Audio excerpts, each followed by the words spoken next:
தற்போது சென்னை அடுத்த ஆவடியில் மக்கள் நல கூட்டணி தலைவர்கள் 3வது கட்ட பரப்புரையை தொடங்கியுள்ளனர். அதன் நேரலையை பார்க்கலாம்.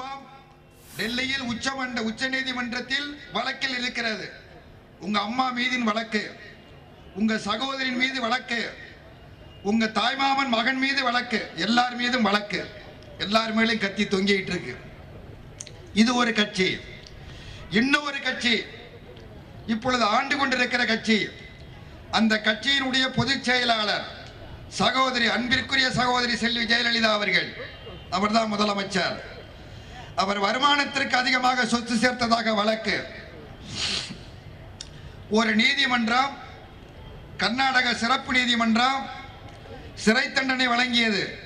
100 கோடி ரூபாய் அபதாரம் விதித்தது. மேல்முறையீட்டில் விடுதலை செய்யப்பட்டிருக்கிறார். அந்த வழக்கு நடைபெற்றுக் கொண்டு இருக்கிறது. இந்த 2 கட்சிகளும் தாங்கள் இருக்கிற கட்சி மீண்டும் நாங்கள் ஆட்சி அமைப்பதற்கு ஆதரவு தாருங்கள் கேட்கிறார்கள்.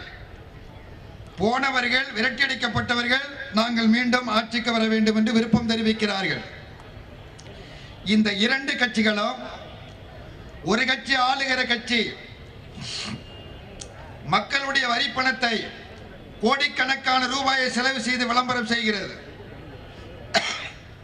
திராவிட முன்னேற்ற கழகம் ஊழல் பணத்தில் இருந்து கோடிக்கணக்கான ரூபாயை செலவு செய்து பத்திரிகைகளில் விளம்பரம் செய்து கொண்டிருக்கிறது.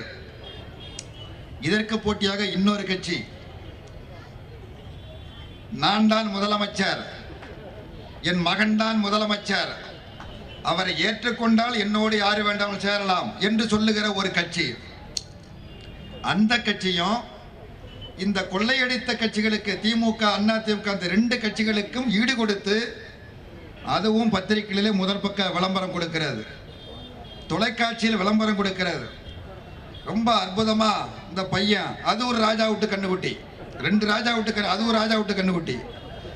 அந்த கண்ணுக்குட்டி என்னமோ இங்க ஒரு கொக்கி மாதிரி மயக்க போட்டு இங்கே எங்கேயுமா நடந்துகிட்டே பேசுது. ஒரு இடத்துல நின்று பேசல, இங்கே எங்கேயுமா நடந்து பேசுது. அந்த கண்ணுக்குட்டி சொல்லுது, நான் முதலமைச்சராக வந்தால் நான் முதல் கையெழுத்து போடுவேன். முதலமைச்சராக வந்தா முதல் கையெழுத்து போடலாம், அது போடுறது அப்புறமா இருக்கட்டும். ஏற்கனவே நீ மந்திரியா இருந்தப்பா, மந்திரியா இருந்து முதல் கையெழுத்து போட்டப்பா, பச்சைங்கால தாப்பா போட்ட, அப்படி கையெழுத்து போட்டதுக்கு வழக்கு இருக்குப்பா, கையெழுத்து போட்டது வழக்கு இருக்கு. நான் இதை கிண்டலாவோ கேலியாவோ யாரையும் நையாண்டி பண்ண நோக்கத்தில் சொல்லல. நாங்க யோக்கியர்கள் என்று சொல்லுறாங்கல்ல, நாங்க தூய்மையான ஆட்சியை தருவோம்னு சொல்றாங்கல்ல, நேர்மையான ஆட்சியை தருவோம்னு சொல்றாங்கல்ல, நாங்க வந்தா ஊழல் இருக்காதுன்னு சொல்றாங்கல்ல. நான் அந்த கட்சிகளை பார்த்து கேட்கிறேன், அந்த கட்சியில் இருக்கிற சாதாரண தொண்டர்களின் பாதங்களை தொட்டு வணங்கி கேட்கிறேன். இந்த மேடையில் இருக்கிற கட்சி தலைவர்கள், மறுமலர்ச்சி திமுகவினுடைய பொதுச் செயலாளர் வைகோ இருக்கிறார், நாடாளுமன்ற உறுப்பினராக ஏறத்தாழ 20 ஆண்டு காலத்திற்கு மேலாக, 24 ஆண்டு காலம் நாடாளுமன்ற உறுப்பினராக இருந்திருக்கிறார். நாடறிந்த தலைவர். வாஜ்பாய் அழைத்து அமைச்சராக பொறுப்பேற்றுக் கொள் என்று சொல்லுகிற பொழுது வேண்டாம் என்று உதறி தள்ளிய தலைவர்.